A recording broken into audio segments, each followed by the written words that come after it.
బతుకు ఆడు ఆటలో మరణమంటే ఏమిటి?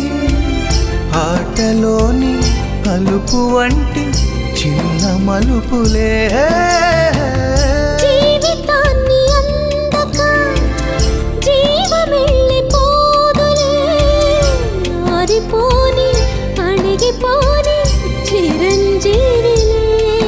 తల నిండుగా శీసులే, ఇక నిండునా యోషులే.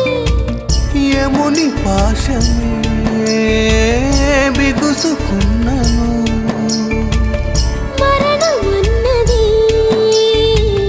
మరల జననమే. నిండు నూరేళ్ల సావాసం స్వర్గమయ్యింది వనవాసం. దండగుచ్చాను నా ప్రాణం, వెండి వెన్నెల కళ్యాణం.